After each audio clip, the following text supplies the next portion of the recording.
Breaking news समोर आहे. नेहमीच चर्चेत असलेले तुकाराम मुंढे यांची पुन्हा एकदा बदली झाली. तुकाराम मुंढे साहेब आहे म्हणून हे खातं यांच्याकडे 10-1 वर्ष द्या, जेणेकरून तुमच्या आमच्या आरोग्यात. मंडळी, या महाराष्ट्राला 100 तुकाराम मुंढेंची गरज आहे. प्रशासकीय अधिकारी झाल्यानंतर त्यांच्याकडून काही चुका घडल्यात ह्याबद्दलही तुम्ही भाष्य केलं आहे की तुम्ही फक्त त्यांना एक हिरो लुक दिलाय? ते कसे लार्जर दॅन लाईफ त्यांची प्रतिमा निर्माण झाली आहे हे सांगायसाठी म्हणून मी काही पुस्तक लिहिलेलं नाही. काही ठिकाणी त्यांचा मानसिक गोंधळ झालाय, त्यांनी काही चुका केल्या आहेत आणि काही निर्णय त्यांचे सपशेल चुकलेले आहेत. त्यांनी एखादी कारवाई केली आहे आणि त्याचा परिणाम म्हणून त्यांना बदल्या किंवा आणखी काही गोष्टी फेस कराव्या लागल्या. त्यांचा कार्यकाळ पूर्ण झाला म्हणून आता टेक्निकली जशी बदली करायची असते प्रशासकीय अधिकाऱ्याची, सनदी अधिकाऱ्याची, तशी ती अजिबात झालेली नाही. ती बदली तुकाराम मुंढेंना या जागेवरून हटवायचं आहे ह्या एकाच कारणामुळे आणि काही लोकांच्या दबावामुळे झालेली आहे. प्रत्येक जण प्रामाणिकपणे काम करतोय, पण बदली ही फक्त तुकाराम मुंढेंचीच का होते? तुमच्या पुण्यात 500 लिटर शॅम्पू सापडलं दुधात. 500 लिटर म्हणजे तुकाराम मुंढे आले म्हणून म्हणजे ते काल जॉईन झाले आणि आज दुधात शॅम्पू टाकणं सुरू झालं असं झालं नाही. अर्थात ते आधीपासून सुरू होतं. मग आधीचे जे कोणी अधिकारी त्या पदावर बसलेले असतील त्यांना तो शॅम्पू जी आहे, ती भेसळ जी आहे, ती का दिसली नसावी हा प्रश्न सर्वसामान्य माणसाला पडेल ना. साहजिक.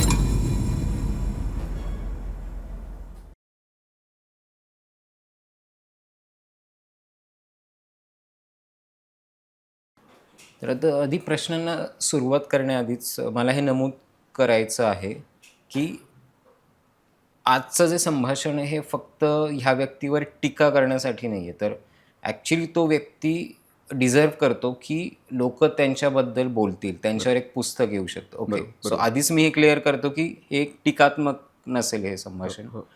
तर आता प्रश्नांना किंवा शंकांना सुरू करताना मला एक पहिला प्रश्न विचारायचा आहे नेमका की मुंढे साहेबांच्या होणाऱ्या बदल्यांमागे त्यांचा प्रामाणिकपणा कारणीभूत आहे की त्यांची कार्यपद्धती? म्हणजे एक अभ्यास करताना तुम्हाला काय जाणवलं? मला असं वाटतं कार्यपद्धती आणि प्रामाणिकपणा ह्या दोन्ही एकाच नाण्याच्या बाजू आहेत तुकाराम मुंढेंच्या संदर्भात जर हा प्रश्न आहे तर त्या दृष्टीने मी बोलतोय. कारण ह्या पुस्तकाच्या निमित्ताने एक मोठा कालखंड मी सारखा अभ्यास करतोय त्यांच्या स्वभावाचा, त्यांच्या जीवन प्रवासाचा, आणि त्यातून मला जे काही पैलू गवसलेत ना त्या आधारावर मी हे खूप खात्रीने सांगू शकतो की प्रामाणिकपणा आणि त्यांचं जे शिस्त आहे या दोन्ही गोष्टीची सांगड निसर्गता घातली गेलेली आहे. त्याला वेगळं करून पाहिलं जाऊ शकत नाही. ते एवढ्यासाठी, कारण एक उदाहरण मी तुम्हाला सांगेल की एका जेव्हा जे प्रोबेशन पिरियडला होते, अजून IASचा अधिकृत जिल्हाधिकारी पदाचा, उपजिल्हाधिकारी पदाचा अधिकृत कार्यभार त्यांनी तोपर्यंत स्वीकारलेला नव्हता. आणि त्यावेळी ते एका सोलापूर जिल्ह्यामध्ये एका बिअर बारवर त्यांनी धाड टाकली. अच्छा. आणि धाड टाकल्यानंतर असं लक्षात आलं की तिथे डान्स बार आहे आणि डान्स बारचं लायसन्स त्या बिअर बारकडे नव्हतं. अच्छा. त्यांनी तिथल्या तिथे त्या बारवर कारवाई केली. आता त्या बारवर कारवाई केल्यानंतर काही दिवसांनी म्हणजे धाड पडल्यानंतर लक्षात आलं की तो जो बार होता तो कुठल्या तरी एका राजकारण्याच्या मालकीचा होता. अच्छा.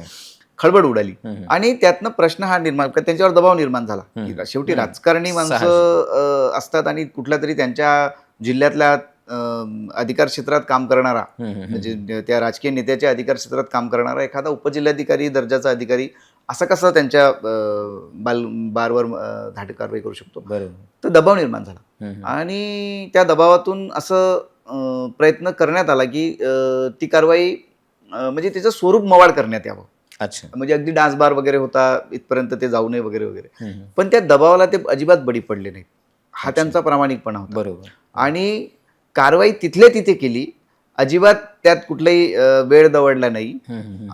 ही त्यांची शिस्त होती. बरोबर. मला असं वाटतं की कारवाई आणि तुम्ही जसं म्हणालात कार्यपद्धती आणि त्यांचा प्रामाणिकपणा ह्या दोन्हीची सांगड अगदी निसर्गता जसं मी आधी बोललो तशी घातली गेलेली आहे. आणि असं एक नाही, त्यांच्या इतक्या प्रदीर्घ सनदी सेवेच्या प्रवासात तुम्ही जर बघितलं असे अनेक प्रसंग आहेत जिथे तुकाराम मुंढेंनी ह्या दोन्ही बाबतीत कधीही तडजोड केलेली नाही. तर साहजिक आहे, म्हणजे अशा गोष्टी जेव्हा घडतात, जेव्हा तुमचा प्रामाणिकपणा आहे किंवा तुमची कार्यपद्धती तेवढी धडाडीची असते, तर ह्या कार्यपद्धतीसाठी पण तुम्हाला काही किंमत मोजावी लागते. बरोबर. सो आपल्या पुस्तकाच्या माध्यमातून किंवा असे काही प्रसंग आहेत का की म्हणजे प्रामाणिकपणे त्यांच्या पद्धतीने, त्यांच्या मोडस ऑपरेटिंगनी त्यांनी एखादी कारवाई केली आहे आणि त्याचा परिणाम म्हणून त्यांना काही बदल्या किंवा आणखी काही गोष्टी फेस कराव्या लागल्यात.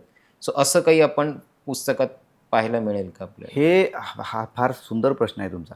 हे एवढ्यासाठी कारण मला असं वाटतं लेखक म्हणून, अर्थात माझा दावा नाही, ते पडताळून पाहिलं गेलं पाहिजे.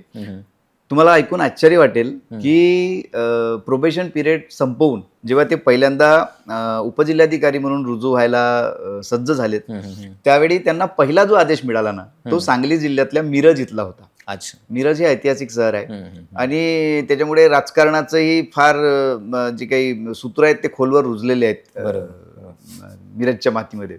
त्याचा पहिला फटका तुकाराम मुंढेंना बसला. ते जॉईन व्हायला निघाले. त्यांच्या दारात गाडी येऊन उभी झाली. ड्रायव्हरनी साथ घातली, सर बसा आपल्याला निघायचं आहे. मुंडे साहेब गाडीत बसले आणि गाडी 2 पावलं पुढे गेली असेल तेवढ्यात मुंडे साहेबांना फोन आला आणि त्यांनी सांगितलं, पलीकडच्या बोलणाऱ्या व्यक्तीने सांगितलं की मुंडे साहेब तुम्ही रुजू व्हायला निघालेले आहात, पण नवीन आदेश असा आहे की तुम्ही सध्या रुजू होऊ नयेत. म्हणजे त्यांच्यासोबतचे त्यांचे जे सहकारी जे मसुरीला प्रशिक्षणात होते ते 4ही अतिशय जवळचे सहकारी, त्यांची नावं मी आता घेणार नाही ऑन कॅमेरा, अशी गरजही नाही, फक्त उदाहरण मला द्यायचं आहे की ते 4 लोक त्यांच्या ठरलेल्या ठिकाणी त्याच दिवशी रुजू झालेत आणि तुकाराम मुंढेंना सांगण्यात आलं, त्यांची पहिली पोस्टिंग मिरजची, त्यांना सांगण्यात आलं की नाही काहीतरी अडचण आहे आणि वरून आदेश आहे की तुम्हाला सध्या रुजू होता येणार नाही, तुम्ही वेटिंगवर आहात. त्यांनी आपली भरलेली ब्रीफकेस खोलीत नेली आणि ते विचार करायला लागले की असं काय झालं असेल. त्यांना वाटलं होऊ शकते काहीतरी तांत्रिक अडचण असेल, काही कागदोपत्री जी काही कारवाई करायची असते रुजू होण्याच्या आधी ती कदाचित झाली नसेल, म्हणून मला असा फोन आला असेल. त्यांनी स्वतःची समजूत घातली आणि ते काही वेळ प्रतीक्षा करायला लागले. 2 दिवस 4 दिवस गेले. मग त्यांना नवीन आदेश आला की तुम्ही आता अमरावती जिल्ह्यातील धारणी हे जे आदिवासी क्षेत्र आहे जिथे कुपोषणाचं प्रमाण खूप जास्त आहे, ते खूप इंटेरियर आहे, म्हणजे अगदी दुर्गम भागात ते तालुका वसलेला आहे, म्हणजे पहाडांच्या मध्ये. त्यांना दुसरा आदेश आला की धारणीला तुम्ही प्रोजेक्ट ऑफिसर, प्रकल्प अधिकारी या पदावर आता रुजू व्हायचं आहे. हे खूप सरप्राइझिंग होतं, कारण ते उपजिल्हाधिकारी म्हणजे महसूल, अर्थात हा त्यांच्या कामाचाच भाग होता. प्रोजेक्ट अधिकारी हे काही त्याच्या प्रशासकीय चौकटीच्या बाहेरचं पद नव्हतं, पण साधारणतः प्रोबेशन संपवून आल्यानंतर पहिलं जे पोस्टिंग असतं ते उपजिल्हाधिकाऱ्यांचं असतं. तर त्यांना ते मोठा धक्का बसला की अरे असं का करतायत आणि अगदी धारणी. तर ते खूप सरप्राइझिंग होतं त्यांच्यासाठी, पण सकारात्मक वृत्ती नेहमीच त्यांची होती आणि कुठल्याही गोष्टीला पॉझिटिव्हली घ्यायचं. त्याने ठीक आहे आपण आता धारणीला जाऊयात. त्यांनी धारणीची तयारी सुरू केली आणि ती तयारी शेवटच्या टप्प्यात असताना त्यांना पुन्हा एक फोन आला की थांबा तुम्हाला धारणीला जॉईन करता येणार नाही. बघा कमाल आहे ना. सिरियसली म्हणजे प्रामाणिकपणाचा किंमत किती मोठी चुकवावी लागते याची, आणि त्याची सुरुवात कुठून असावी. तर तुम्ही अजून अधिकृत जॉईनही झालेले नाही आहात आणि तुमच्या 2दा बदल्या झाल्यात, एक पहिली मिरजला आणि दुसरी धारणीला. धारणीला झाल्यानंतरही ती बदली थांबवण्यात आली. त्यांना सांगितलं की आता रुजू व्हायचं नाहीये. आणि ठीक आहे, आता मनात घालमेल वाढली होती. बाकीच्यांनी काम सुरू केलं होतं आणि मुंडे साहेबांचं काम अजून सुरूच व्हायचं होतं, ते अजून जॉईनच झाले नव्हते, पण त्यांनी आणखी प्रतीक्षा करायचं ठरवलं. त्यानंतर काही दिवस मध्ये गेले आणि मग नंतर त्यांना तिसरा आदेश आला. तो आदेश देगलूरचा होता, नांदेड जिल्ह्यातील देगलूर हे शहर. तिथे त्यांना जॉईन करायचं होतं. मनात फार अस्वस्थता होती की आता तिसराही आदेश रद्द होतो की काय, पण काही दिवसांनी जरा नीट झालं आणि ते ऑफिशियली पहिल्यांदा IAS अधिकारी म्हणून नांदेडच्या देगलूरला रुजू झाले. तर मला असं वाटतं की हे भारतातील सनदी सेवेतील पहिलं असं उदाहरण असेल जे जॉईन होण्याआधीच ज्यांची 3दा बदली झाली. बापरे. तर आता आपण जसं बोललो की या प्रामाणिकपणाची, या कार्यपद्धतीची किंमत त्यांना मोजावी लागली. बरोबर. सुरुवातीला नवीन असताना त्यांना कल्पना नव्हती की ह्या बदल्या का होत आहेत, नाही का. पण आता लिटरली त्यांना सवय झाली असेल, आम्ही असं समजतो. म्हणजे जेव्हा कानावर बातमी येते की एखाद्या मोठ्या संस्थेवर सरांनी एक धाड टाकली आहे, तर आमचे फिंगर क्रॉस असतात की अरे बापरे आता बदली तर नाही होणार ना. म्हणजे भीतीही वाटते, कारण एवढा कार्यक्षम अधिकारी आता FDA सारख्या संस्थेवर काम करतोय आणि म्हणजे एवढं इफेक्टिव्हली काम करतोय की आम्हा लोकांना असं वाटतं की ह्यापूर्वी FDA अस्तित्वात होतं की नाही. म्हणजे एवढ्या नाही, तसा प्रश्न अनेकांना पडतोय. हां, सिरियसली. म्हणजे आता हे ऐकू यायला लागले की आपण जे आजवर खात आलोय बरोबर. ते कितपत योग्य आहे, प्युअर आहे. आणि ठीक आहे, आता आपण हे समजू शकतो की काही किमती मोजल्या त्यांनी, पण आपल्या पुस्तकामध्ये तुम्ही नावं घेतली आहेत का की ज्या मंत्र्यांमुळे किंवा ज्या खात्यामुळे सरांना काही बदल्यांना सामोरं जावं लागलं, तर असं काही तुम्ही? तुमचा प्रश्न लेखक म्हणून मला संकटात टाकणारा आहे. पण संकट शिरावर घ्यायची जशी मुंडे सरांची सवय आहे तशीच लेखक म्हणून माझी पण आहे. माझी जी 25 वर्षाची कारकीर्द राहिलेली आहे पत्रकारितेतली, तुम्ही जर ती अभ्यासली तर तुमच्या असं लक्षात येईल की मी म्हणजे संकटाशी खेळण्यातच ही 25 वर्ष गेलेली आहेत. ग्रेट. त्याच्यामुळे मला भीती वगैरे या पुस्तकातनं लिखाणा म्हणजे पुस्तक जेव्हा पब्लिश होईल त्यानंतर काय होईल, जी काही तपशील त्यातले सामोर येतील त्यानंतर काय होईल वगैरे वगैरे ह्या गोष्टीची मी परवा लिखाणाच्या सुरुवातीलाही केलेली नाही आणि आत्ता ह्या वळणावरही ती भीती माझ्या मनात नाही. पण मला असं सांगायचं आहे काही गोष्टी त्याच्यात आहेत आणि त्या खूप म्हणजे त्याच्यावरनं वादळं उठू शकतील. मी वादळं अनेक वचनांनी म्हणतो, एक वादळ नाही, अनेक वादळं उठू शकतील. इतक्या तीव्र गोष्टी त्या पुस्तकामध्ये आहेत आणि काही लोकांनी निश्चितच अगदी ठरवून, कारण मुंडे सर हे बोलणार नसतील, ते नोकरीत आहेत, त्यांचा तो स्वभाव नाही, पण लेखक म्हणून मी जे काही अनुभवलेलं आहे आणि अतिशय तटस्थपणे मी त्याचं विश्लेषण केलेलं आहे, त्याच्यामुळे मला असं वाटतं की लेखक म्हणून मला ते बोललं गेलं पाहिजे. आणि समजा मी ते लपवून पुढे जात असेल, तो भाग लपवून पुढे जात असेल आणि नुसतंच गोड चांगलं चांगलं वाढण्याचा माझा वाचकांना प्रयत्न असेल तर मला असं वाटतं की वाचकांची ही फसवणूक तर नंतरची आहे, मी स्वतःची फसवणूक आधी करतोय आणि स्वतःची फसवणूक मला लेखक म्हणून मान्य नाही. म्हणून मी त्याच्यात अतिशय तर्क कठोरपणे सर्वच गोष्टींची चिकित्सा केलेली आहे. त्यात तुकाराम मुंडेंचा मार्ग अडवणारी जी माणसं आहेत त्यांचीही चिकित्सा केली आहे आणि ती अडवण्यामागे त्यांचा जो काही उद्देश होता त्या उद्देशावर मीही अतिशय कठोरपणे भाष्य त्याच्यात केलेलं आहे आणि त्याला आधार आहे, तर्क आहे. म्हणजे ते काय हवेत नुसते केले गेलेले आरोप नाही आहे. तर मला असं वाटतं की तुकाराम मुंडे सरांच्या ज्या काही बदल्या होत आहेत ना त्यांची एकही बदली, मी हे खूप जबाबदारीने बोलतोय, त्यांची एकही बदली प्रशासकीय पातळीवर निसर्गता जशी होते तशी झाली असेल असं मला अजिबात लेखक म्हणून वाटत नाही. कारण हे जे वादळी आयुष्य मी अगदी बालपणापासून इथपर्यंत अभ्यासात आलो आहे ना, तर त्यांच्या प्रोफेशन पासूनचा पूर्ण पिरियड मी बघितलेला आहे नोकरीत असेपर्यंतचा. मग ते नागपूरचं असेल, तुमच्या पुण्यातलं असेल, सोलापूरचं असेल, जिथे जिथे ते गेलेत आणि ज्या ज्या विभागाची जबाबदारी त्यांनी सांभाळलेली आहे त्या विभागात त्यांचा कार्यकाळ पूर्ण झाला म्हणून आता टेक्निकली जशी बदली करायची असते प्रशासकीय अधिकाऱ्याची, सनदी अधिकाऱ्याची, तशी ती अजिबात झालेली नाही. ती बदली तुकाराम मुंडेंना या जागेवरून हटवायचं आहे ह्या एकाच कारणामुळे आणि काही लोकांच्या दबावामुळे झालेली आहे. अच्छा, चला, ही तर गोष्ट क्लिअर झाली की त्यांची एकही बदली ही नैसर्गिक किंवा बाय प्रोसिजर नव्हती. Okay, great. सो साहजिक आहे, म्हणजे आता पुस्तक जेव्हा येतं तेव्हा हा प्रश्न नेहमी येतो की हे पुस्तक लिहिताना तुम्ही त्यांना असं एक हिरो फील देण्याचा प्रयत्न केलाय की ह्यामध्ये खरंच काही त्यांच्या चुका, कुठे घडलेलं अपयश, म्हणजे मी अधिकारी होण्याच्या पूर्वीच्या गोष्टी नाही करते. साहजिक आहे, आपण प्रत्येक जण काही ना काहीतरी आपल्या करिअरमध्ये किंवा पर्सनल लाईफमध्ये काही ना काही चुका करतोच, त्या आपण नाही मोजत. पण प्रशासकीय अधिकारी झाल्यानंतर त्यांच्याकडून काही चुका घडल्या किंवा काही बरोबर चुका किंवा अपयश ह्याबद्दलही तुम्ही भाष्य केलं आहे की तुम्ही फक्त त्यांना एक हिरो लुक दिलाय, it's like a one bias kind of आहे हे की? अजिबात नाही, तो मूळतः माझा स्वभावच नाही, तुम्हाला सांगतो. अच्छा. आणि जसं तुम्ही म्हणालात की त्यांना हिरो केलाय का, मला असं वाटतं की पुस्तकात तर मी हे हिरो केलेलंच नाहीये, अगदी ठरवून केलेलं नाहीये.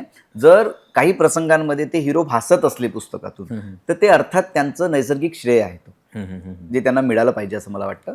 आणि तुम्ही जर आत्ताचा सोशल सिनेरिओ बघितला, त्यांच्या प्रती जी काही लोकांची आपुलकी आहे, प्रेम आहे, तर ते ऑलरेडी समाजाचे हिरो झालेच आहेत ना. अगदी. त्याला मी काय करणार, मी फक्त त्यांची आयुष्याचे प्रतिबिंब टिपले आणि ते पुस्तकात मांडले. ते आधीपासून जर हिरो झाले असतील, ते जर समाजासाठी त्यांचं नायक समाजाला जर ते आपलं नायक वाटत असतील तर ते प्रतिबिंब पुस्तकात उमटणारच ना.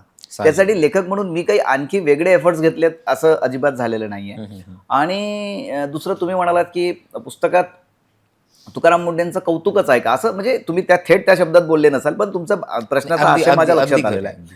तर तो अजिबात तसा नाही आहे. कारण आयुष्याच्या ज्या ज्या वळणावर तुकाराम मुंडेंनी काही चुका केल्या म्हणजे निर्णय घेताना संभ्रमामुळे असेल, त्या वयातल्या अपरिपक्वतेमुळे असेल, त्यांनी काही ठिकाणी त्यांचा मानसिक गोंधळ झालाय. त्यांनी काही चुका केल्या आहेत आणि काही निर्णय त्यांचे सपशेल चुकलेले आहेत. तर हे पुस्तक देताना केवळ तुकाराम मुंडें किती मोठे व्यक्तिमत्व आहेत आणि ते कसे लार्जर दॅन लाईफ त्यांची प्रतिमा निर्माण झाली आहे हे सांगायसाठी म्हणून मी काही पुस्तक लिहिलेलं नाही आणि वाचकांच्या स्वाधीन करतानाही तो माझा अजिबात हेतू नाहीये. मला सांगायचं हे आहे की अनेक मुलांच्या मनात असा प्रश्न येतो की बा आमच्याकडे गरिबी आहे, दारिद्र्य आहे, आमच्याकडे वीज नाही, घरी अभ्यासासाठी अनुरूप वातावरण नाही, अनुकूल परिस्थिती आणि आम्ही अशा सगळ्या प्रतिकूल परिस्थितीचा सामना करून यश गाठू शकत नाही, असं ज्या ज्या मुलांना वाटतं त्या सगळ्यांना मला सांगायचं आहे ह्या पुस्तकाच्या माध्यमातून. आणि तुकाराम मुंडेंचा प्लॉट आहे अर्थात त्या स्टोरीचा. मला त्या लोकांना हे सांगायचं आहे की तुमच्या घरची गरिबी किंवा दारिद्र्य हे तुमच्या प्रगतीच्या आड येणारा अडथळा ठरू शकत नाही. अच्छा, तो कसा ठरू शकत नाही तर मी त्यासाठी काही पुराणातले दाखले देत नाही, मी तुकाराम मुंडेंचं उदाहरण देतो. एखादं उदाहरण सांगू शकता तुम्ही? हां, एखादं उदाहरण असं आहे की ज्यावेळी ते म्हणजे त्यांचं ध्येय UPSC होतं. मोठे भाऊ जे आहेत त्यांचे तुकाराम मुंडे सर, त्यांनी अगदी बालपणापासून त्यांच्या मनावर हे कोरलं होतं की तुला कलेक्टर व्हायचं आहे. आता कलेक्टर या शब्दाचा अर्थ कळत नसतानाच्या वयात अशोक मुंडेंनी त्यांना सांगितलं की तुला कलेक्टर व्हायचं आहे. आणि त्यांनाही ते अर्थात कळत नव्हतं, पण त्यांनी ठरवलं की भाऊ म्हणतोय ना कलेक्टर व्हायचं आहे, मग आपल्याला कलेक्टर व्हायचं आहे. बरोबर. पण त्यासाठी काय करावं लागेल वगैरे ते त्यावेळेस त्यांच्या गावीही नव्हतं. त्या दिशेने तो प्रवास सुरू झाला आणि एका वळणावर येऊन तो थांबला आणि इतक्या विचित्रपणे थांबला की 3 अटेम्प्ट त्यांचे झालेत UPSCसाठीचे आणि 3 अटेम्प्ट करूनही अपयशच हाती लागलं. जेव्हा त्यांनी स्वतःचं सिंहावलोकन करणं सुरू केलं, मूल्यांकन करणं सुरू केलं किंवा स्वतःच्या उणिवांवर आत्ममंथन सुरू केलं, तेव्हा त्यांच्या असं लक्षात आलं की मी प्रयत्न करतोय नक्की, पण मला यश मिळत नाही आहे, याचा अर्थ माझ्यात काहीतरी उणिवा आहेत आणि समजा मी त्या उणिवांना स्वीकारलं नाही आणि वेळीच एखादा नवीन निर्णय घेतला नाही तर कदाचित मला आणखी याच्यापेक्षा मोठ्या अपयशाला सामोरं जावं लागेल. म्हणून ते तिथून मागे वळले. खरं म्हणजे तो निर्णय चुकीचा होता. अपयश येत राहतं, शेवटी तुमच्या प्रयत्नात सातत्यता असली पाहिजे. म्हणजे सचिन तेंडुलकर खूप छान खेळतोय, 8 दिवस तो खेळलाच नाही म्हणून तो खेळूच शकणार नाही असं नाही ना. अगदी. किंवा त्याला सुरुवातीच्या 8 दिवसाच्या ब्रेक नंतर मध्ये तो पटकन पहिल्या ओव्हरमध्ये आउट झाला म्हणजे तो पुढच्या इनिंगला आउटच होईल असं होणार नाही ना. पण तुकाराम मुंडे सरांचा स्वतःवरचा विश्वास एका वळणावर येऊन ढासळला आणि त्यांनी UPSCचा नाद सोडून दिला. म्हणजे प्रिलियम्सचा अर्ज भरून झाला होता, प्रिलियम्सचा फॉर्म भरून झाला होता, प्रिलियम्स जवळ होती आणि तिथून त्यांनी युटर्न घेतला आणि ते UPSCचा नाद सोडून प्राध्यापकी करायला किंवा आणखी त्यांनी खूप वेगवेगळे प्रयोग केले. मग ते नंतरच मध्येच केव्हा तरी MPSCकडे वळले. MPSCची नोकरी ते पास झाले पण क्लास 2 मिळालं त्यांना. म्हणजे ज्यांचं स्वप्न कलेक्टर होण्याचं होतं, ज्यांचं स्वप्न IAS होण्याचं होतं, ती व्यक्ती निराश होऊन मागे वळते आणि काही निर्णयांचा गोंधळ झाल्यामुळे आपला मार्ग बदलते आणि तो बदललेला मार्ग असा म्हणजे वर जाण्याऐवजी खाली जातो. तर हे जे निर्णय त्यांचे चुकले ना, त्या निर्णयावर मी लेखक म्हणून अतिशय कठोर शब्दात पुस्तकात भाष्य केलेलं आहे. कठोर शब्दात मी एवढ्यासाठी म्हणतोय की हे कठोर शब्द केवळ तुकाराम मुंडेंसाठी नाही आहे. ह्या फेजमधून जाणारे जितके तरुण आहेत, ज्यांना त्या वळणावर असं वाटेल किंवा वाटू शकेल पुढे जाऊन की अरे इथे आपण म्हणजे आपलं ते मटेरियलच नाही, आपण यासाठी बनलेलोच नाही आहे आणि तिथून ते निराश मनाने जर मागे वळतील तर कदाचित ते अतिशय चांगली संधी आयुष्यातली गमावून देतील, अतिशय सुंदर वेळ आयुष्यातली गमावून देतील. ते गमावू नये म्हणून मी त्याच्यात अतिशय कठोरपणे भाष्य केलं आहे की तुकाराम मुंडेंनी काय करावं हे त्यांच्या आयुष्याच्या कृतीतून जसं दाखवलेलं आहे तसंच काय करू नये याचाही धडा त्यांच्या आयुष्यातून मिळालेला आहे. अच्छा, ग्रेट ग्रेट. सो हे जे पुस्तक आहे हा एक केस स्टडी आहे सरांच्या बाबतीत की जो तुम्ही जर अशा काही परीक्षांची तयारी करत असाल तर तुम्हाला खूप काही शिकण्यासारखं आहे या पुस्तकातून. Great great. आता साहजिक आहे, सरांचं जसं लाईफ किंवा मोडेस ऑपरेंडी आहे ते पाहत नाहीत की समोर कोणत्या खात्यात ते काम करत आहेत किंवा कोणत्या मंत्र्याचा अडथळा त्यांना येऊ शकतो त्यांच्या कार्यशैलीमध्ये, ते बिंदास काम करतात. तसं हे पुस्तक लिहिताना तुम्ही हे सगळे प्रसंग, सगळी नावं अगदी बिनधास्तपणे मांडली आहेत का? म्हणजे जेणेकरून हे पुस्तक, हे लेखन सरांच्या कार्यपद्धतीला शोभेल याप्रमाणे आहे का? हो, अगदी. नावांचा संदर्भ जर जसं तुम्ही विचारताय, तर काही काळजी लेखक म्हणून आम्हाला घ्यायची असते, ती मी घेतलेली आहे. पण त्यामुळे वास्तवाला धक्का लागेल.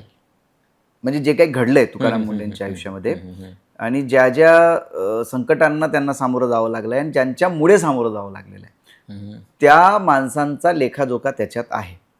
अच्छा. आणि प्रसंग जसे जसे घडलेले आहेत ते तितक्याच तीव्रतेने आणि तितक्याच प्रामाणिकपणे, त्यात उणे व अधिक असं काहीही न करता मी ते लिहिलेलं आहे. अच्छा, ग्रेट ग्रेट. आता साहजिक आहे, म्हणजे आता आपण चित्रपट येतो किंवा एखादं पुस्तक येतं, एक सेन्सॉरशिप असते लिगली, आणि काही अलिखित पण काही सेन्सॉरशिप असते, काही दबाव असतात. हे पुस्तक लिहिताना आता साहजिक आहे, जेव्हा हे पुस्तक लिहिलं जाईल, हे जेव्हा बातमी पसरली मार्केटमध्ये, तेव्हा तुमच्यावरही काही किंवा मे बी आपल्या पब्लिशर्सवरही काही दबाव आले असतील, माहीत नाही. पब्लिशरचं तर मला माहिती नाही. माझ्या संदर्भात जर तुम्ही विचारत असाल तर एक काळजी मी लेखक म्हणून घेतली आणि सुरुवातीला माझ्याही मनात किंतु परंतु होती की ही काळजी मी कुठपर्यंत घेऊ शकेल. पण माझ्या प्रयत्नपूर्वक नियोजनामुळे पुस्तकाची अधिकृत घोषणा होईपर्यंत असं कुठलं पुस्तक येत आहे हे डिस्क्लोजच झालेलं नाही कुठल्याच प्लॅटफॉर्मला. Great great. अच्छा. त्याच्यामागे भीती नव्हती, लक्षात घ्या. त्याच्यामागे ही काळजी होती की हे पुस्तक कुठल्याही पातळीवर थांबवलं जाऊ नये. अच्छा अच्छा अच्छा. त्याची शक्यता होती. साहजिक. समजा हे कळलं असतं की तुकाराम मुंडेंच्या वादळी आयुष्यावर कोणीतरी एक व्यक्ती पुस्तक लिहित आहे आणि त्या पुस्तकामध्ये असा असा तपशील आहे, जर तो कुठल्याही पातळीवर डिस्क्लोज झाला असता, बाहेर आला असता, तर हे पुस्तक येऊच नये यासाठी अतिशय ठरवून प्रयत्न केले गेले असते असं मला आजही वाटतं. त्याच्यामुळे ती काळजी मी घेतली. आणि एक नरवणेंचं उदाहरण तुमच्या समोर आहे ना, त्यांचं पुस्तक अजून कुठे आलंय अधिकृत, नाही, किती चर्चा होत आहे. म्हणजे संसदेत ते दाखवलं जातं की त्याच्यात असं असं आहे, त्याचे पानं रकाण्याचे रकाने बाहेर माध्यमात छापून येतात, पण ते पुस्तक अधिकृत प्रकाशित होत नाही. ते का झालं नसावं? व्यवस्थेला मान्य नाही ना. साहजिक. मग जर नरवणेंसारख्या व्यक्तीचं, जे लष्कर प्रमुख राहिले भारताचे, त्यांच्या लेखणीनं लिहिलं गेलेलं, त्यांच्या आयुष्यावर आधारित असलेलं, त्यांनी स्वतः लिहिलेलं पुस्तक जर प्रकाशित होऊ दिलं जात नसेल, तर तुकाराम मुंडेंच्या पुस्तकांनी, समजा तुकाराम मुंडेंवरचं पुस्तक उद्या प्रकाशित झालं आणि त्याच्यामुळे महाराष्ट्राचे राजकीय समीकरण बदलले, तर हे कोणाला परवडेल मला सांगा. त्यामुळे मला असं वाटतं की ही काळजी मी घेतली की हे पुस्तक यायच्या आधी मी कुठल्याच प्लॅटफॉर्मला त्याला डिस्क्लोज केलं नाही. म्हणजे तुम्हाला ऐकून म्हणजे आश्चर्य वाटेल, तुम्ही कदाचित विश्वासही ठेवणार नाही, मी माझ्या पत्नीलाही मी काय करतोय हे सांगितलं नव्हतं. तिला वाटायचं की नोकरी सोडली आहे या माणसाने आणि कुठली तरी कथा कादंबरी वगैरे काहीतरी लिहित असेल, कारण याला छंद आहे. पण पुस्तकाचा शेवट होईपर्यंत आणि शेवटचा शब्द आटोपून ते पुस्तक बंद करेपर्यंत, म्हणजे तो खरडा बंद करेपर्यंत, मी माझ्या पत्नीलाही असं कुठलं पुस्तक लिहितोय हे सांगितलं नव्हतं. इतकी काळजी मी त्या पुस्तकाच्या बाबतीत घेतलेली आहे. बापरे, ग्रेट. त्याच्यामुळे तुमचा जो पुढचा प्रश्न होता, दबाव आला का, तो मी येऊच दिलेला नाही. म्हणजे तुमचं असं म्हणणं आहे की हे पुस्तक येणार किंवा तुम्ही ह्या पुस्तकावर काम करता हे अगदी तुकाराम मुंडे सरांना पण माहीत नव्हतं? माहीत नव्हतं असं म्हणजे ठळकपणे म्हणता येणार नाही. कारण काय होतं की मी जेव्हा ते पूर्णपणे संशोधनात्मक पद्धतीवर आधारलेलं पुस्तक आहे, हे आधी मी नमूद करतो की रिसर्च बेस्ड पुस्तक आहे. ओके. मी ते लिहायला सुरुवात केली ते ज्या ताडसोन्यात राहायचे, बीड जिल्ह्यात, त्या गावात गेलो, तिथे राहिलो, तिथल्या त्यांच्या बालपणाच्या सगळ्या मित्रांना भेटलो, त्यांची शाळा पाहिली, त्यांच्या शिक्षकांना भेटलो. आणि म्हणजे लहानगा तुकाराम कुठे खेळायचा, कुठे धावत जायचा, त्याची सवंगडी कोण होते, शेतात त्याची बसण्याची आवडती जागा कुठली होती, वगैरे वगैरे, असा मी खूप अभ्यास केला. आणि म्हणजे मी सुरुवातीला प्रयत्न असा केला की आधी बघूयात म्हणजे तो ऐवज सापडतो का आपल्याला. अच्छा. म्हणजे एक समग्र पुस्तक होऊ शकेल इतका ऐवज सापडतो का, आणि नुसतं सापडून नाही चालणार, तर तो त्या ताकदीचा आहे का. अगदी अगदी. त्याचा लेखक म्हणून सर्वात आधी मी विचार केला. आणि प्रायोगिक तत्वावर मी त्यांच्या गावात पोहोचलो. पुस्तकाचं बघूयात नंतर, आधी बघू तर तसं काही आहे का, घडलंय का. बरोबर. आणि मी ज्या वेगवेगळ्या पातळ्यांवर वेगवेगळ्या लोकांशी बोलत गेलो, पुस्तकाच्या निर्मितीच्या शक्यता तपासत गेलो, तेव्हा प्रत्येक वळणावर मला असं लक्षात आलं की अरे प्रचंड पोटेन्शियल आहे हे. म्हणजे एक नाही, याच्या 10 पुस्तकं होऊ शकतात, इतकं दिसतंय मला सगळं समोर लेखक म्हणून. आणि मग मी निर्णय घेतला की आपण हे पुस्तक लिहायचं. पण अडथळा असा होता की ठीक आहे, तुम्ही बालपणातला जे काही इनपुट्स आहेत ते कुणाकडून तरी बोलून बिळून घ्याल वगैरे वगैरे, इथपर्यंतचं पुस्तक तुमचं म्हणजे अर्ध पुस्तक वगैरे मिळवलेल्या माहितीच्या आधारावर ते होऊ शकतं. बरोबर. किंवा इंटरनेटवर अनेक तपशील उपलब्ध आहेत, त्याला जरा इलॅबोरेट करून तुम्ही तुमच्याकडे जर शब्दांचा साठा असेल तर तुम्ही कलात्मक पद्धतीने त्याची मांडणी करू शकता. पण त्यात तथ्य मिस असतात, फॅक्च्युअल जे रेफरन्सेस आहेत ते मिस असतात. आणि ते मिस असेल तर पुस्तक गतप्राण होऊन जातं, निष्प्राण होऊन जातं, त्याला काय अर्थ उरत नाही. आणि ते मला करायचं नव्हतं, कारण तो माझा पिंडच नाही लिखाण. तर मग मी काय केलं की जे काही इनपुट्स होते ते मी घेतले, त्याच्या आधारे सुरुवातीचं काही लिखाण केलं. आणि तुकाराम मुंडे सरांना गाठणं हे तर म्हणजे अशक्यच गोष्ट आहे. आणि ते एंटरटेनच करत नाही अशा सगळ्या गोष्टींना. आणि आत्मस्तुती, आत्मगौरव हे त्यांना अजिबात मान्य नाही. त्याच्यामुळे पुस्तक वगैरे त्यांच्यावर कोणी करावं, याला ते अधिकृत मान्यता देतील ही कल्पनाही करवत नाही. अच्छा. मग मी असा विचार केला की याच्यात जसं मी आधी म्हणालो की इनपुट्स असे असले पाहिजे जे वास्तवावर आधारित असले पाहिजे. पण मग ते कुठून येणार, कारण संबंधित जवळची कुठली तरी व्यक्ती, तुकाराम मुंडेंचं आयुष्य जवळून बघितलेली किंवा त्यांच्या अनेक चढ उताराच्या प्रसंगाची साक्षीदार असलेली व्यक्ती जोपर्यंत आपल्याला हे सांगणार नाही तोपर्यंत आपण हे करू शकत नाही. म्हणजे इथपर्यंत ठीक आहे, हे रंजनाच्या पातळीवर इथपर्यंतचा पुस्तकाचा प्रवास, बरोबर. इथून पुढचा प्रवास खूप म्हणजे सेन्सिटिव्ह आहे. तर अशा स्थितीत काय करायचं, तर मग मी तुकाराम मुंडे सरांचे जे मोठे बंधू आहेत ज्याचा उल्लेख मी आधी केला, अशोक मुंडे सर, जे त्यांच्यापेक्षा 11 वर्षांनी मोठे आहेत. आणि तुकाराम मुंडे आज जे काही दिसतात ना, त्याचं संपूर्ण श्रेय घडण्यामागचं हे अशोक मुंडे सरांचं आहे. कारण त्यांनी ते दिव्य स्वप्न, दिव्य मी यासाठी हे एकेरी अवतरण चिन्ह त्या शब्द वापरतोय मी, की दिव्य स्वप्न. कारण एका छोट्याशा गावातून निघालेली व्यक्ती असं मोठं स्वप्न, इतकं मोठं स्वप्न बघू शकते, हेच जरा आश्चर्यकारक होतं. त्यांनी ते बघितलं. आणि तुकाराम मुंडे सर आज जिथे कुठे दिसत आहेत ते त्याचं श्रेय अशोक मुंडेंचं आहे. तर मग मी त्यांना संपर्क केला आणि त्यांना सांगितलं की सर, इन्स्पिरेशन, प्रेरणा ही मध्यवर्ती संकल्पना माझ्या लिखाणामागची आहे. अच्छा, ओके.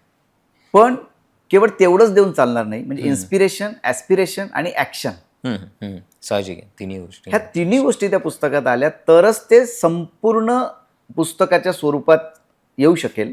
तर मला असं वाटतं की इन्स्पिरेशन हा जो पार्ट आहे तो मी बऱ्यापैकी लिहून काढलेला आहे. आता त्या इन्स्पिरेशन मधून जे काही ॲस्पिरेशन लोकांना घ्यायची आहे त्या संदर्भात तुमची काही मतं असतील, तुम्ही पाहिलेल्या आयुष्यातले त्यांचे प्रसंग असतील, त्यातून त्याच्यात जरा जिवंतपणा यावा हा एक भाग. आणि ॲक्शन हा जो सगळ्यात महत्त्वाचा पार्ट आहे त्या पुस्तकातला, त्याच्या बाबतीत मी पूर्णपणे अनभिज्ञ आहे.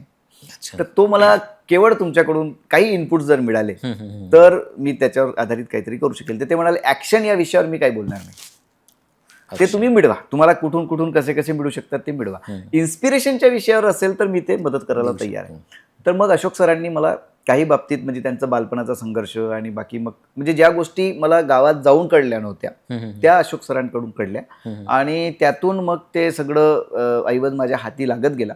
आणि काही मी माझ्या सोर्सच्या माध्यमातून मिळवलेलं आहे. आणखी काही वेगळे तंत्र मी वापरलेत ॲक्शन या श्रेणीत मोडणाऱ्या. तुम्ही रिपोर्टर आहात, अर्थात तुमच्या पद्धती आहेत.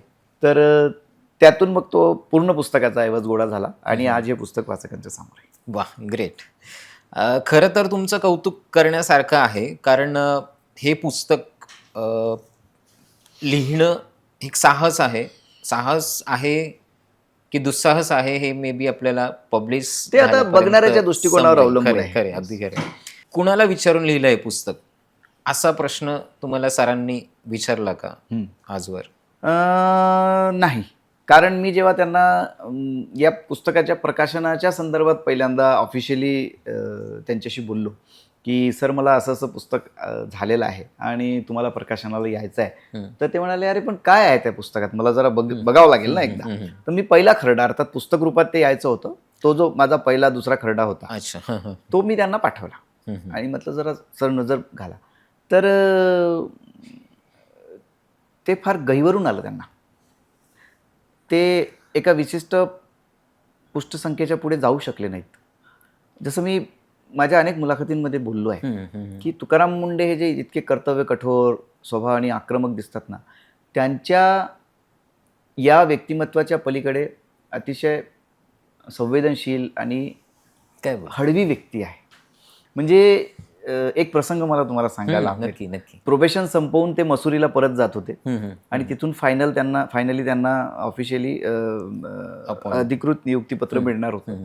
पण वडील आजारी होते, त्यांना स्ट्रोक झाला होता आणि तिकडे जायच्या आधी ते वडिलांना भेटायला गेले आणि वडिलांनी सांगितलं की अरे तुकाराम, तुझं लग्न पाहायची माझी खूप इच्छा होती. अच्छा.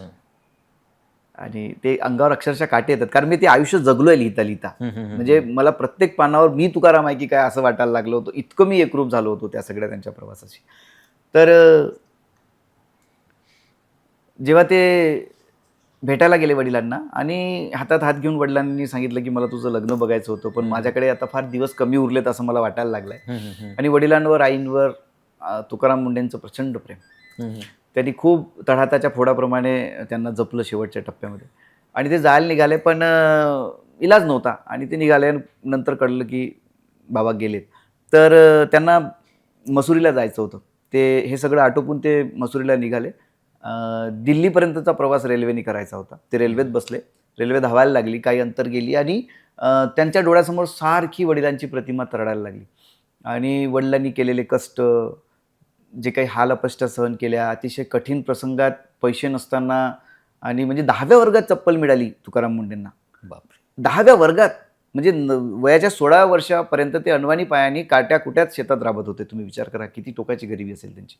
तर वडिलांनी अशाही प्रसंगामधून मुलांना पुढे नेलं आणि त्यांचं आयुष्य घडवण्यात इतपत एक प्रशस्त मार्ग निर्माण करून दिला. तर त्या वडिलांप्रती ते इतके त्यांना आठवण यायला लागली, खूप हळवे झाले आणि असं वाटलं त्यांना की आत्ता या क्षणी या ट्रेनमधून उतरायचं आपण आणि परत गावाकडे जायचं. हे IAS वगैरे लौकिक करताना जे काही यश दिसतंय ना, हे सगळं नाकारायचं आणि आपण तडक आपल्या गावाकडे परत जायचं जिथे वडील होते. इतके भावना विवश झाले ते, म्हणजे त्याचे परिणाम त्यांच्या शरीरावर दिसायला लागले. दरदरून घाम फुटला, अंग थंडगार पडायला लागलं, घाबरायला लागलेत ते असे. आणि एका क्षणाला असं वाटलं की आता उतरायचं ट्रेनच्या खाली. पण त्यांनी म्हणजे बघा, ते कदाचित ती वेळ त्यांनी स्वतःला सावरलं नसतं तर कदाचित ते खाली उतरून परत गावालाही आले असते. आयासचं त्यांनी सोडून दिलं असं. पण त्यांनी स्वतःला सावरलं. म्हणजे इतका हळवा माणूस नात्यांप्रती, आपल्या कमिटमेंटप्रती, हे कोणाला सांगूनही या गोष्टीवर विश्वास बसणार नाही. नक्कीच. तर मला असं वाटतं की तुकाराम मुंडे सरांबद्दल जे काही वाद प्रवाद निर्माण झालेत किंवा निर्माण केले गेलेत, त्या सगळ्या वाद प्रवादांच्या पलीकडे असलेली ही व्यक्ती आहे. ते फक्त जिथे कर्तव्याचा प्रश्न येतो तिथेच कठोर होतात. एरवी ते अतिशय विनम्र आहेत, अतिशय हळवे आहेत. बापरे.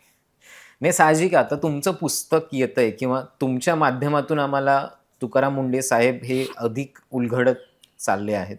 नाही तर आम्ही त्यांची कार्यशैलीच पाहत आलोय. सगळ्यांनाच तसं वाटतं. म्हणजे बरोबर. आता एक प्रशासकीय अधिकारी म्हणून प्रत्येकाकडनंच ही अपेक्षा आहे की प्रत्येकजण प्रामाणिकपणे काम करत असेल किंवा करणं अपेक्षित आहे.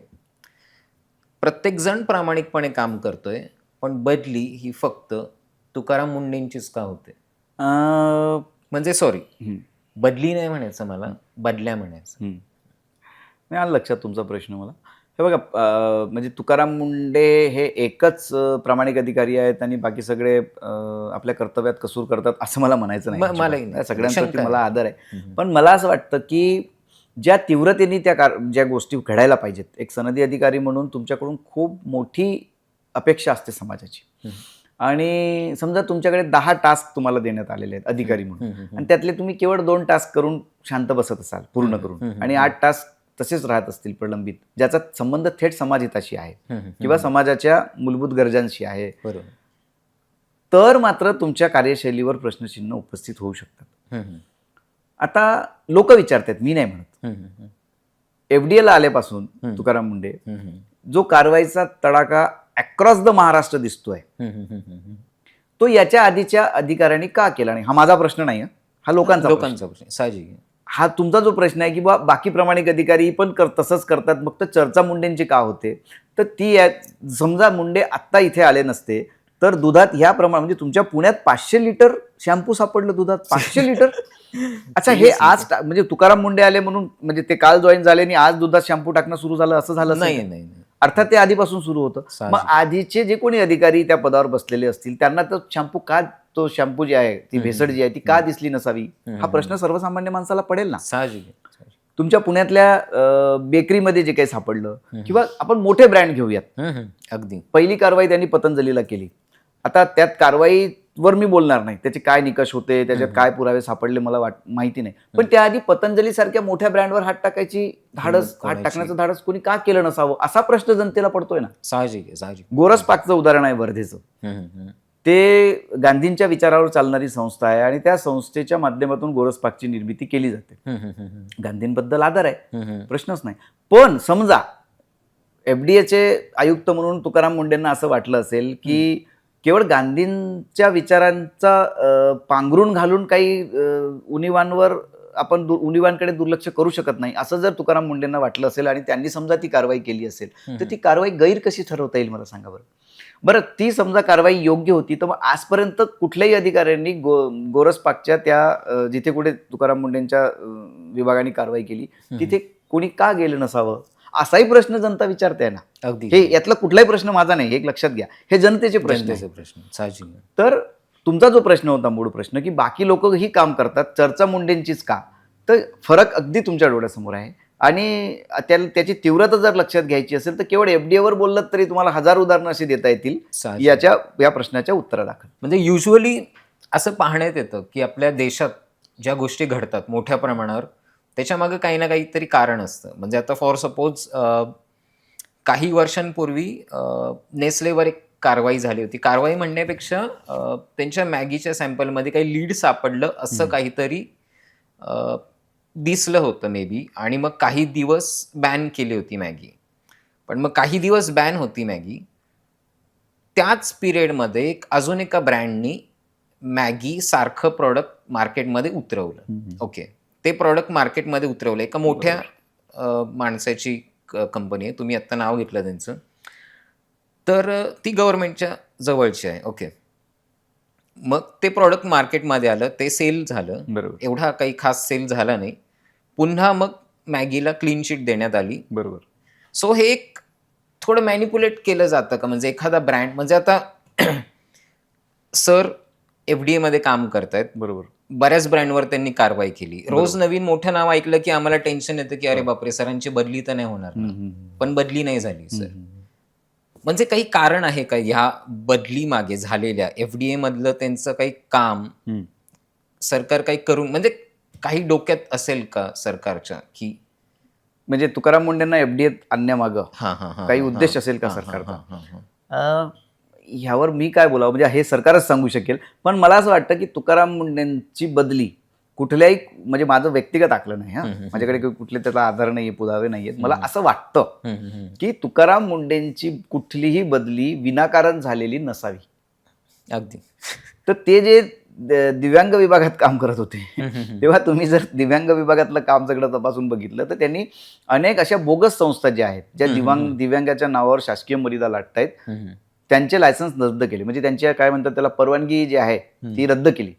आणि काही शाळांमध्ये मी असं ऐकलंय की काही शाळांमध्ये एक 5-10 मुलं होती आणि पटसंख्या मोठी दाखवली जात होती आणि मोठं अनुदान शासनाकडून मिळवलं जात होतं. अशा काही संस्था होत्या असं मी ऐकलंय की ज्याच्यावर तुकाराम मुंडेंनी कारवाई केली. आणि पण त्या संस्था कोणाच्या आहेत? तुम्ही महाराष्ट्रभरातल्या अनेक संस्थांची मालक तपासावर. 90% मालक तुम्हाला थेट राजकीय नेते किंवा राजकीय नेत्याशी संबंधित व्यक्तींच्या त्या संस्था दिसतील. अगदी. आता तुकाराम मुंडे जर अशा संस्था बंद करत निघाले समजा निकषांच्या आधारावर, ते माझं जे त्यांच्या बाबतीतला जो अभ्यास आहे ना ते अजिबात चूक करत नाहीत, म्हणजे कामाच्या बाबतीत अजिबात चूक करत नाहीत, निकषांवर आधारित निर्णय घेतात. त्यांना असं वाटलं की इथे आपण म्हणजे आपली कारवाई संशयाच्या भोवऱ्यात सापडू शकते, तिथे ते अजिबात जात नाहीत. म्हणजे समजा एखाद्या ठिकाणी एफडीएचं जर उदाहरण आपण घेतलं किंवा आपण दिव्यांग बद्दल बोलूयात, एखादी संस्था संपूर्ण निकषांचं शासकीय पालन करत असेल, शासकीय निकषांचं, तर ते अजिबात तिकडे जाणार नाहीत. कारण त्यांना अपेक्षित तेच आहे ना की गव्हर्नमेंटच्या ज्या काही गाईडलाईन्स आहेत त्या तुम्ही फॉलो करा. जर फॉलो करत नसाल तर कारवाईला स्कोप आहे. आणि मला असं वाटतं की तुकाराम मुंडेंची प्रत्येक कारवाई निकषांच्या आधारावर झाली आहे आणि जिथे ते संस्था सगळे निकष फुलफिल करत असेल तिकडे ते अजिबात हात घालत नाहीत असं मला व्यक्तिशः वाटतं. कारण माझा जो काही मी त्या अभ्यासातनं काही संचित माझ्या हाताशी आलेला आहे त्या बळावर मी हे सगळं बोलतोय. तर दिव्यांगांमधून त्यांची बदली का झाली असावी, तर त्यांनी जो काही कारवाईचा धडाका लावला होता, अनेक संस्था ज्या आहेत ज्या शासकीय अनुदान मिळवत होत्या त्याच्यासोबतच अनेक असे दिव्यांग होते जे बोगस होते. म्हणजे समजा हात त्यांचा डॅमेज असेल तर तो 20% असेल तर त्यांनी डॉक्टरकडून 100% अपंग असल्याचं प्रमाणपत्र मिळवलं आणि त्या प्रमाणपत्राच्या बळावर नोकरी मिळवली. आता अशी जी बोगस दिव्यांग आहे मी त्यांना बोगस म्हणेल, कारण तुम्ही 20% आहे तर 20%चं घ्या ना. 20%च्या निकषात नोकरी मिळत असेल तर ती स्वीकारायला काहीच हरकत नाहीये. बरोबर. पण समजा तुम्ही 20% दिव्यांग आहात आणि 100% दिव्यांगाचं डॉक्टरकडून पत्र आणलं असेल आणि त्या बळावर तुम्ही शासकीय नोकरी मिळवली असेल तर जो खरंच 100% दिव्यांग आहे त्याच्यावर अन्याय झाला ना. खरं. त्याची म्हणजे त्याच्या वाट्याला येणारं जे काही नोकरीचा हक्क होता तो हिरावला गेला ना. तो हिरावला जाऊ नये म्हणून जर तुकाराम मुंडे त्या 20% दिव्यांगावर कारवाई करत असतील तर त्यांची कारवाई चुकीची कशी. पण असा कारवाईचा धडाका लावल्यामुळे तुकाराम मुंडे दिव्यांग विभागात काम करत असताना इतरांच्या दृष्टीने खलनायक ठरले असावे असं मला वाटतं आणि म्हणून त्यांची बदली FDA ला करण्यात आली. पण FDA लाच का याचा जर तुम्ही विचार कराल, FDA लाच का मी पुन्हा सांगतो, याचा जर विचार कराल आणि याच्या तळाशी जाल तर FDA मधलं जे काही अर्थकारण आहे त्या अर्थकारणाचा लाभ कोणाला होतोय, तो लाभ तुकाराम मुंडे आल्यामुळे थांबू शकतो का, असा विचार कदाचित मला असं वाटतं ह्या बदली मागे झाला असावा अशी माझी शंका आहे. अच्छा अच्छा. नाही, साहजिक आहे. म्हणजे जर सरकारचा ह्या बदली मागे एखादा चांगलाच उद्देश असेल तर स्वागतच आहे ऑब्व्हियसली. म्हणजे साहजिक आहे, तुमचं कौतुक करावं असं वाटतं, कारण तुम्ही नुकतंच पत्रकारिता सोडून आता तुम्ही पुस्तक लिहायला घेतलं. हे तुमचं पहिलं पुस्तक आहे. बरोबर. ह्यात काही चूक झाली तर थोडं जडही जाऊ शकतं. तरी तुम्ही हेच पुस्तक, हाच व्यक्ती निवडलात आणि ही रिस्क कशी घेतली तुम्ही? म्हणजे भीती नाही वाटली का? नाही, भीती हा शब्द माझ्या शब्दकोशातच नाही मुळात. अच्छा. आणि दुसरं असं की माझी 25 वर्षाची माध्यमातली कारकीर्द जर तुम्ही तपासली, जसं मी आधी बोललो तसं, की मी कुठल्याही पातळीवर म्हणजे अगदी प्रशिक्षण घेत असताना ट्रेनिंग म्हणून जॉईन झालो होतो मी पहिल्या दैनिकामध्ये महाराष्ट्रातल्या. तेव्हाही माझे तेव्हाचे जर आर्टिकल्स बघितले किंवा तेव्हाचे माझे जर बातम्या बघितल्या तर त्या सत्यावर आधारित आणि अतिशय म्हणजे तोडफोड हा शब्द आमच्या विदर्भात प्रसिद्ध आहे. तोडफोड करणाऱ्या होत्या आणि काही ठिकाणी मोर्चे आलेत, काही ठिकाणी निषेध केला गेलं, प्रतिमा जाळल्या गेल्या वगैरे असेही प्रसंग झाले, दैनिकांवर आरोप झालेत वगैरे वगैरे खूप झालं. पण मी माझ्या भूमिकेपासून तीड मात्र मागे सरकलो नाही. त्याच्यामुळे माझा जो पिंड आहे ना मुळात तो लढवय्या स्वरूपाचा आहे आणि त्याचं नुकसानही मला सहन करावं लागलं. कारण समजा 25 वर्ष मी माध्यमात घालवलं असेल आणि एका विशिष्ट मर्यादेच्या पलीकडे म्हणजे कमर्शियली जर विचार केला तर मी गेलो नसेल तर त्याचा माग, जसं तुकाराम मुंडे जर ते सचिव पदावर गेले म्हणजे तिथे म्हणजे तुलनेचा मुद्दा नाही, अगदी हे लक्षात घ्या की मी तुलना करत नाहीये, पण प्रामाणिक माणसाला कसं नुकसान सोसावं लागतं हे मला त्यातनं सांगायचं आहे. की मी तुकाराम मुंडेंकडेच का आवडलो असेल व्यक्तिचरित्र म्हणून पहिलं पुस्तक लिहायसाठी, त्याचं कारण असं आहे की माझ्या स्वभावातही तशीच बीजं रुजलेली आहेत. बरोबर. की तुकाराम मुंडे मुळात दिव्यांग विभागात असताना सचिव होते, म्हणजे सचिव पदाचा माणूस. त्यांना डिमोशन करून म्हणजे 2 पायऱ्या खाली आणून त्यांना आयुक्त म्हणून FDAचं पाठवण्यात आलं. आता FDAचा आयुक्त, मला असं वाटतं, माझा जो अभ्यास आहे तो इक्वलंट टू CEO असतो एखाद्या जिल्हा परिषदेचा. अच्छा अच्छा. आता हे सीईओच्या पदावरून केव्हाचेच पुढे जाऊन सचिव पदापर्यंत पोहोचले आणि त्यांना पुन्हा सीईओच्या समकक्ष आणून बसवलं गेलं. का? तर तो माणूस प्रामाणिक आहे. माझ्याही बाबतीत पत्रकारितेत तसंच झालं.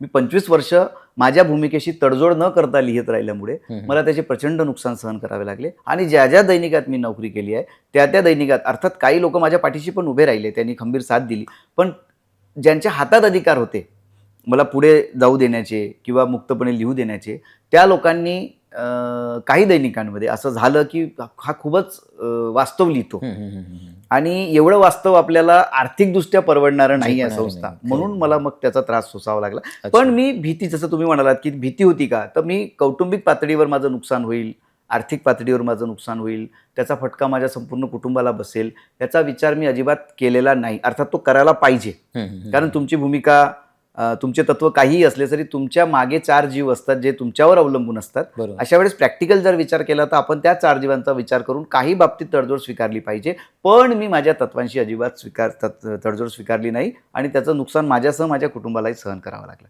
त्याच्यामुळे जसं मी आधी म्हणालो की भीती हा शब्द माझ्या शब्दकोशात नाही. पुस्तक आल्यानंतर जे काही होणार आहे त्याच्या परिणामांची सामना करण्याची माझी मानसिक तयारी आहे. अच्छा, ग्रेट. म्हणजे सरांच्या कार्यशैलीला शोभेल असं पुस्तक आणि असा लेखक असं त्या तुम्ही म्हणू पुस्तकाला शकता. मिळाला ही खरंच कमालीची गोष्ट आहे. नाही, साहजिक आहे. आणि एवढा मोठा माणूस आहे, एवढं मोठं कार्य आहे त्यांचं, त्यांना असं काही योग्य ठरेल. नाही, साहजिक आहे. म्हणजे हे पुस्तक विद्यार्थ्यांसाठी किंवा सर्वसामान्य जनतेसाठी खूप प्रेरणादायी आहे. त्यांचा प्रवास तसा खूप वादळी आहे आणि ते ठाम राहिले त्यांच्या निश्चयावर. म्हणजे त्यांच्या लहानपणापासून ते आजवर किती अडचणी येऊ देत, हे प्रेरणादायी आहे. तसंच हे पुस्तक लिहिताना तुम्हाला काय काय प्रेरणा मिळाली त्यांच्या? हे बघा, मी ज्या कुटुंबातून आलो ना किंवा ज्या गावातून आलो, तर जसं अभावग्रस्त जगणं तुकाराम मुंडे सरांच्या वाट्याला आलं, अगदी तितक्या तीव्रतेचं नसेल पण काहीसं तसंच जीवन माझ्याही वाट्याला आलेलं आहे. त्याच्यामुळे मी आता इथून पुढे म्हणजे पुस्तकाच्या निर्मिती प्रक्रियेत आल्यापासून जिथे गोंधळ उडतो मेंदूचा, मनाचा, की आत्ता काय करायचं, त्यावेळेस मी तुकाराम मुंडे सर आत्ता ह्या प्रसंगात असते तर त्यांनी काय केलं असतं असा विचार करतो. आणि त्यांनी जसे काही मार्ग शोधलेत, स्वतःला सर्वाईव्ह करण्यासाठी नवीन पर्याय उभे केलेत, तर मग मला जेव्हा अशी अडचणीची स्थिती उद्भवते किंवा तसा प्रसंग उद्भवतो तेव्हा मी स्वतःला माझ्या ठिकाणी तुकाराम मुंडे असते तर काय केले असते असा विचार करतो आणि त्यातून प्रेरणा घेऊन काही निर्णय घेतो.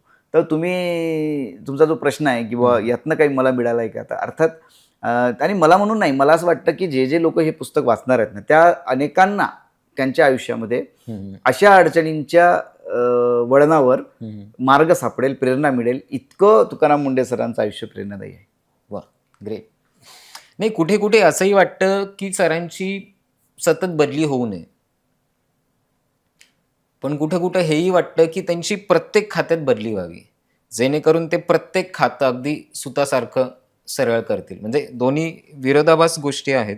तुमच्या पुस्तकातील कोणता भाग प्रकाशित करताना तुम्हाला वाटतंय की काही दबाव आला किंवा येऊ शकतो किंवा वादग्रस्त ठरू शकतं, असा कोणता भाग आहे पुस्तकामध्ये? असा मोठा भाग आहे पुस्तकामध्ये आणि मला असं वाटतं की तो तपशीलवार लोकांसमोर यायलाच हवा होता. कारण काय होतं, तुकाराम मुंडे व्यक्ती म्हणून हे सगळं बोलणार नाहीत, स्वतःहून कधी ते बोलणार नाही आणि त्यांचा तो स्वभावच नाही मुळे. पण लेखक म्हणून मला जे काही आढळलं आहे आणि ती हे बघा, हे लिहिण्यामागे किंवा हे वाचकांसमोर आणण्यामागे माझा उद्देश ते काय, ते उर्दूतलं एक शायरी आहे ना, हंगामा खडा करना मेरा मकसद नहीं, अच्छा, मेरी कोशिश ये है की ये सूरत बदलनी चाहिए. सही. म्हणजे मला निव्वळ वादळ जन्माला घालायचं नाही आहे त्यात. वादविवाद, चर्चा आणि काहीतरी मोठं काहीतरी मी कार्य केलेलं आहे असं स्वतःची प्रतिमा निर्माण करण्याचा प्रयत्न त्यातून मी अजिबात केलेला नाही आहे. ते वाचतानाही तुमच्या म्हणजे समोर येईल वाचक म्हणून, कारण ते निसर्गतः सगळं ते आलेलं आहे. ते कुठेच आडेवेडे घेऊन किंवा त्याला अवास्तव फुगवून आणलेलं नाही आहे. त्याच्यामुळे एक लक्षात घ्या, त्या पुस्तकाच्या प्रकाशनानंतर त्यातनं जे काही धक्कादायक वास्तव उघड होणार आहेत ना, ते उघड करण्यामागे माझा उद्देश असा आहे की ही व्यवस्था सुधारली पाहिजे, साहजिक, सिस्टीम दुरुस्त झाली पाहिजे. अहो, एखादा माणूस समाजहितासाठी समजा कार्य करत असेल आणि कठोरपणे वागत असेल, त्याचा संबंध जनकल्याणाशी असेल, तर त्या व्यक्तीच्या मार्गात काटे रोवण्याचं काम कोणीही करू नये. आणि जर कोणी करत असेल तर ते समाजासमोर यायला पाहिजे की ती व्यक्ती कोण आहे. तर माझा विरोध त्या पुस्तकातनं समजा असं वाटलं की यांनी या माणसाची अशी नकारात्मक प्रतिमा उभी केलेली आहे, तर हा त्या लिखाणाचा माझा त्यामागचा हेतू त्या व्यक्तीला बदनाम करणं आहे असं अजिबात नाही. अशी व्यक्ती समाजात प्रत्येक क्षेत्रात आहेत. बरोबर. आणि त्या प्रत्येक क्षेत्रात जे काही होतकरू तरुण आहेत, जे काही प्रामाणिक तरुण आहेत, जे काही सत्याचा आग्रह धरणार आहेत आणि त्या मार्गाने स्वतःसह समाजाला पुढे नेऊ पाहणार आहेत, त्यांच्या मार्गात अडथळे निर्माण होत आहेत. तर अशी व्यक्ती ज्या क्षेत्रात आहेत त्या क्षेत्रातली अशा सगळ्या माणसांना निवडून हेरलं गेलं पाहिजे आणि त्यांच्या जे काही हे प्रयत्न सुरू असतात, षडयंत्रकारी प्रयत्न सुरू असतात, ते प्रयत्न हाणून पाडले गेले पाहिजे सामूहिकपणे. हा माझा त्या पुस्तकात वास्तव लिहिण्यामागचा हेतू आणि उद्देश आहे. एखादा संदर्भ सांगू शकता का पुस्तकातला जो ही गोष्ट प्रत्यक्ष करेल? म्हणजे एखादं वादग्रस्त लिखाण पुस्तकामधलं, म्हणजे जेणे उत्कंठा वाढेल वाचकांची, असं आपण घेऊ शकतो? बिलकुल घेऊ शकतो. ओके. सो असा एखादा पुस्तकातला तुम्ही संदर्भ सांगू शकता का? हे बघा, म्हणजे पुस्तक जसं मी वारंवार सांगतोय की पुस्तकात भरपूर तपशील आहेत, भरपूर संदर्भ आहेत, भरपूर प्रसंग आहेत असे की ज्यातून काढला तर वेगळा अन्वयार्थ निघू शकतो, वाढवला तर वाद वाढू शकतो. पण मला एक प्रसंग आठवतं की ते मला सांगूनच पुढे गेलं पाहिजे की एखाद्या प्रामाणिक अधिकाऱ्याच्या वाट्याला काय येऊ शकतं. म्हणजे मीही थक्क झालो हे जेव्हा सगळे संदर्भ तपासले आणि मी ते वेगवेगळ्या पातळ्यांवर तपासले किंवा एका व्यक्तीवर विश्वास ठेवलेला नाही. जसं मी आधी सांगितलं की हे रिसर्च बेस आहे आणि मी स्वतः पत्रकार राहिलेलो आहे, त्याच्यामुळे सत्यापर्यंत कसं पोहोचायचं, म्हणजे जो काही आपला स्रोत आहे तो विश्वासार्ह आहे की नाही हे आधी तपासायचा आहे, मग त्याच्या दिलेल्या तथ्यांपर्यंत पोहोचायचा हा माझा प्रयत्न राहिलेला आहे. अर्थात मी बातमीदारी करत असताना तेच करत होतो आणि पुस्तक लिहिताना मी त्याच मार्गाने पुढे गेलो. तर एक प्रसंग असा आहे की जेव्हा त्यांनी बार्शीला प्रोबेशनवर असताना अतिक्रमण कारवाई सुरू केली होती आणि अतिक्रमण कारवाई सुरू करताना अगदी ते ज्या तहसील ऑफिसमध्ये तहसीलदार होते तिथूनच ती सुरू केली, कारण त्यांच्या तहसील ऑफिसच्या कार्यालयानेच अतिक्रमण केलं होतं. हेही उदाहरण दुर्मिळ असावं की जी व्यक्ती ज्या विभागात अधिकारी आहे त्यांनी सगळ्यात आधी कारवाई कुठे केली तर आपल्याच विभागावर केली. आणि त्याच्यानंतर त्यांच्या असं लक्षात आलं की जो काही प्रमुख मार्ग आहे बार्शीतला तो त्या मार्गावर मोठ्या प्रमाणात अतिक्रमण झाले दोन्ही बाजूनी आणि रहदारी अवरुद्ध होत आहे, म्हणजे वाहतूक अवरुद्ध होत आहे आणि त्याचा फटका अनेकांना बसतोय, अपघाताची शक्यता आहे. तर त्यांनी काय केलं, कारवाई सुरू केली. अर्थात त्याच्या आधी नोटीस देण्यात आलेली होती सगळ्यांना नियमानुसार की तुम्ही तुमचं अतिक्रमण काढा. ते तिथे यायच्या आधी पण त्या नोटिसा तशा दिल्या गेलेल्या होत्या, पण त्या दुकानदारांनी काही अतिक्रमण काढलं नाही.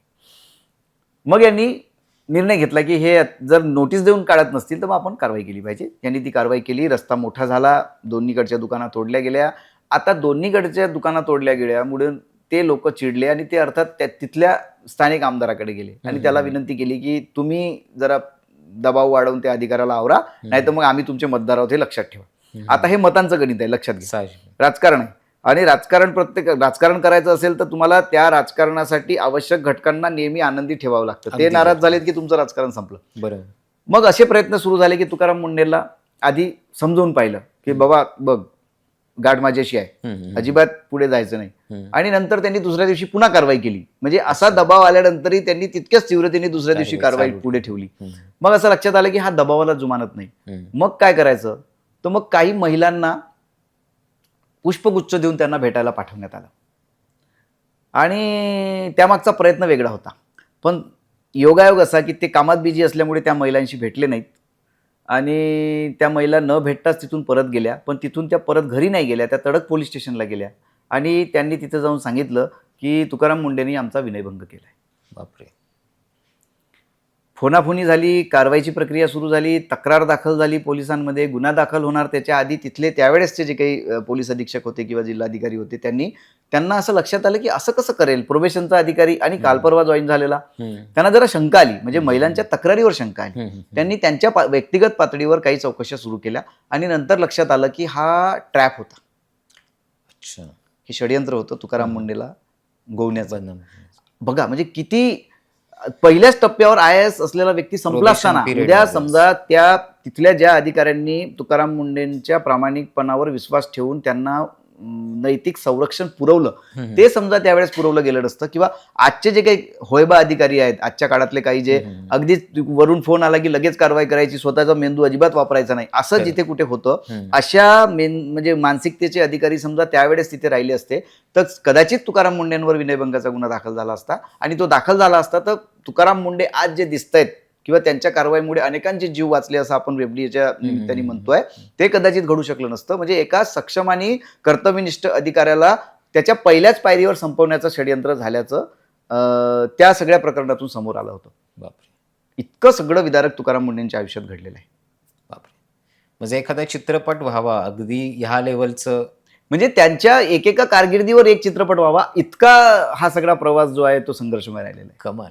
सो अशा आमदारांची नावं तुम्ही घेतली आहेत पुस्तकात? मला असं वाटतं 2 दिवस राहिले, 17 जुलैपर्यंत आपण थांबायला हवं. चला, चांगलं आहे. उत्कंठा तुम्ही ताणून धरताय आमची. आता 2 दिवसात पुस्तक लॉन्च होणार आहे, त्याआधी आपण हा पॉडकास्ट घेतोय. इन केस जर सरांनी हा पॉडकास्ट पाहिला किंवा पाहत असतील तर तुम्ही त्यांना असा कोणता अवघड प्रश्न विचारू इच्छिता या पॉडकास्टच्या माध्यमातून? प्रश्न अनेक आहेत साहजिक. लेखक म्हणून, कारण इतका प्रदीर्घ प्रवास मी पाहिलेला आहे की मला प्रत्येक वळणावर म्हणजे शेकडोनी प्रश्न पडलेले आहेत. ऑलमोस्ट PhD झाली असेल तुमची. मी जर हे थिसिस म्हणून सादर केलं विद्यापीठाला तर कदाचित मला PhD देतीलही. पण मला असं वाटतं की प्रश्न खूप आहेत. आणि तुकाराम मुंढे सरांचं एकूण कारकीर्द पाहिली तिथे अनेक प्रश्नांची उत्तरं ते कृतीतून देत असतात. म्हणजे स्वतः मी समजा मी किंवा तुम्ही कोणीही व्यक्तिशः त्यांना प्रश्न विचारला तर ते बोलण्यापेक्षा करण्यावर जास्त भर देतात. त्याच्यामुळे मी काही विचारलं त्याच्यावर ते उत्तर देतील असं मला अजिबात वाटत नाही. हा, पण मी जे विचारलंय त्यातला अन्वयार्थ लक्षात घेऊन त्याचं उत्तर कृतीतून कसं देता येईल यासाठी मात्र ते नक्कीच प्रयत्न करतील. त्याच्यामुळे प्रश्न माझ्या मनात अनेक आहेत. फक्त मला एकच वाटतं की सरांनी त्या प्रश्नांची उत्तरं आज जर देणं शक्य नसेल, हे मी अतिशय जबाबदारीने बोलतोय, आज जर देणं शक्य नसेल, काही मर्यादा असतील तर पुढे जेव्हा केव्हा ज्या कुठल्या भूमिकेत ते येतील त्या भूमिकेतून त्यांनी ती उत्तरं द्यायला हवीत. कारण समाज आणि उभा महाराष्ट्र त्या प्रश्नांची उत्तरं मिळवण्याच्या प्रतीक्षेत आहे असं लेखक म्हणून मला वाटतं. आपण युजली बघतो की एखादा शासकीय अधिकारी आहे तो त्याच्या कार्यकाळात शेवटी थोडंसं गव्हर्नमेंटला अनुकूल असे काही निर्णय घेतो, काही कामं करतो, काही नावाजलेल्या व्यासपीठावर जाऊन आपली मतं नोंदवतो जी सरकारच्या बाजूने असतील. ही त्याच्या सर्व्हिसनंतर त्यांच्या रिटायरमेंटची केलेली एक सेटलमेंट असते असं आपण म्हणू शकतो. तर सरांनाही काही असे राजकीय पक्षांकडून काही ऑफर आल्या असतील, आल्या आहेत सरांचा तसा काही विचार? मला असं वाटतं, कारण हा अर्थात कोणी जरी ऑफर दिली असेल तर ती त्यांना व्यक्तिशः दिली असेल, ती काही जाहीर त्याची चर्चा झाली असेल असं मला वाटत नाही. आणि झाली असेल तर ती तुकाराम मुंढे आणि त्या राजकीय पक्षाचे जे कोणी पदाधिकारी असतील त्यांच्यात झाली असेल. पण आमिषांना बळी पडून किंवा आमिषांच्या आकर्षणापोटी तुकाराम मुंढे असा कुठला प्रस्ताव स्वीकारतील असं मला अजिबात वाटत नाही. म्हणजे त्याची शक्यता जर तुम्ही मला विचारलात तर ती शून्य आहे असं मला व्यक्तिशः वाटतं. कारण तुकाराम मुंढे सरांचा तो स्वभाव नाही आणि ते संस्कारही नाहीत. ते अजिबात अशा कुठल्याही प्रलोभनाला बळी पडणार नाहीत. आणि तुम्ही जसं आधी विचारलं की अनेक राजकीय पक्षामध्ये तशी व्यवस्था आपली निवृत्तीनंतर निर्माण व्हावी किंवा तशी संधी आपल्याला निर्माण करून घेता यावी यासाठी आता ह्या देशाने सर्वोच्च म्हणजे सरन्यायाधीशपदी असलेली व्यक्ती निवृत्त झाल्या राज्यसभेवर जाते. तर याच्यावर काय बोल, सरन्यायाधीश पद हे संविधानिक सर्वोच्च पद म्हणजे राष्ट्रपती नंतरचं जर आपण असा विचार केला ढोबळमानाने त्याचा, म्हणजे आपण क्रमवारीत येऊ नाही पण सरन्यायाधीश, भारताचा सरन्यायाधीश हे किती मोठं पद आहे. आणि तुम्ही एका उंच शिखरावर पोहोचल्यानंतर छोट्या टेकड्यांची काय अपेक्षा करणार. पण लोकांनी केली ना, ते राज्यसभेवर गेलेत. तर मला असं वाटतं की असा प्रयत्न शासकीय सेवेतून बाहेर पडलेल्यांकडून आणि जे आत्ता शासकीय सेवेत आहेत अशा अनेक बड्या अधिकाऱ्यांच्या मनात असा प्रयत्न करण्याचं घाटत असावं आणि त्या प्रयत्नात ते असावेत. पण तुकाराम मुंढे सर त्या यादीत कुठे असतील असं मला अजून अजिबात वाटत नाही. आम्हालाही वाटत नाही. तुम्ही हे जे पुस्तक लिहिलं यावरून तुमची समाजाबद्दलची तळमळ किंवा त्यांच्याबद्दलचं एक प्रेरणा ऑब्व्हियसली ही दिसतेच. म्हणजे याबद्दल तुमचे खूप खूप आभार. थँक्यू. आणि हे पुस्तक लवकरच बाजारात येईल आणि आम्ही खूप आतुरतेने वाट बघतो या पुस्तकाची. खूप काही गोष्टी, खूप काही प्रश्न आहेत आमच्याही मनात जे या पुस्तकाच्या माध्यमातूनच कदाचित शक्य होईल पोहोचणं. आणि आम्ही अपेक्षा करतो की जसा नायक आला होता सिनेमा तो पण खूप असा एकदम आकर्षण होता, अजूनही डोक्यात आहे लोकांच्या, तसंच काही काम किंवा त्यापेक्षाही खूप मोठं काम सरांचं आहे. तसंच एखादा नायक 2 सरांच्या आयुष्यावर यावा आणि आम्हाला तो पाहायला मिळावा अशी अपेक्षा आहे. लेखक म्हणून माझ्या पुस्तकाचा आधार घेऊन जर सिनेमा येणार असेल आणि तो सिनेमा समाजासाठी जर प्रेरणादायी ठरणार असेल तर मलाही त्याचा आनंदच होईल. चला ग्रेट, म्हणजे स्क्रिप्ट तर रेडी आहे. मी पुस्तक इतकं लाईव्ह केलं आहे, म्हणजे लाईव्ह ठरवून केलेलं नाही, त्यांचं आयुष्यच इतकं घडामोडींचं आणि इतकं उलथापालथ असलेलं आहे की समजा एखाद्या दिग्दर्शकाने ठरवलं की या पुस्तकावर सिनेमा व्हायला हवा, तर त्याला पटकथेवर फार मेहनत करावी लागणार नाही, इतकी सुंदर स्क्रिप्ट त्या पुस्तकाची झालेली आहे असं मला लेखक म्हणून वाटतं. अर्थात हे वाचकांनी ठरवायचं आहे, त्याचं मूल्यांकन वाचक करणार आहेत, पण लेखक म्हणून मला जे वाटतं ते मी हे सगळं बोललेलो आहे. Great great. म्हणजे मुंडे साहेबांवर पुस्तक लिहिण्यासाठी पण शफी पठाण यांच्यासारखा एक रिपोर्टर कम लेखक असावा, जो तेवढ्याच वादळी गोष्टींना तोंड देऊन कोणत्याही दबावाला बळी न पडता सत्य समाजासमोर आणेल. सो तुमच्यासोबत ह्या पब्लिशिंग हाऊसचाही तेवढाच मोठा सहभाग आहे. बिलकुल, कारण बिलकुल आहे, बिलकुल आहे. साहजिक आहे, पुस्तक वादळी आहे, माणूस मोठा आहे, त्याच्या आयुष्यावर एखादं पुस्तक लिहिणं किंवा ते पब्लिश करणे फार डेअरिंगची गोष्ट आहे, धाडसाची गोष्ट आहे, ती त्यांनी केलेली आहे. सो तुमचे आणि पब्लिशिंग हाऊसचेही आभार. तुम्ही हे पुस्तक आमच्या समोर आणलं आणि उत्सुकता आहे लवकरच हे पुस्तक वाचायला मिळेल याची. आणि एकदा पुस्तक वाचल्यानंतर पुन्हा नक्की भेटूया. धन्यवाद, खूप खूप धन्यवाद. आणि तुमचेही मला आभार यासाठी मानायचे आहेत, कारण हेच हे बघा, हेच शेवटी तुम्ही आम्ही सगळे मिळून ना एका चांगल्या गोष्टीसाठी हातभार लावतोय असं माझं प्रामाणिक मत आहे. आणि मी कितीही चांगलं लिहिलं असेल, तुकाराम मुंडेंचं आयुष्य कितीही प्रामाणिक मार्गाने पुढे गेलं असेल, पण माध्यमं जोपर्यंत आमची साथ देणार नाहीत ना, म्हणजे समाजाच्या सर्व स्तरापर्यंत नेण्यासाठी, तोपर्यंत मला असं वाटतं की आम्हाला अपेक्षित यश गाठता येणार नाही. आणि त्या कडीमध्ये तुम्ही एक आहात आणि तुम्ही म्हणजे हे सर्व जे प्रयत्न आहेत आमचे, ते समाजाच्या शेवटच्या घटकापर्यंत न्यायसाठी माध्यम म्हणून एक पूल साधला गेला आहे आपल्या मध्ये. आणि तुम्ही या सगळ्या गोष्टी लोकांपर्यंत नेण्यास फार मोठी धडपड करताय, त्यासाठी तुमचंही मनस्वी आभार. खूप खूप धन्यवाद. खूप खूप धन्यवाद. Thank you so much.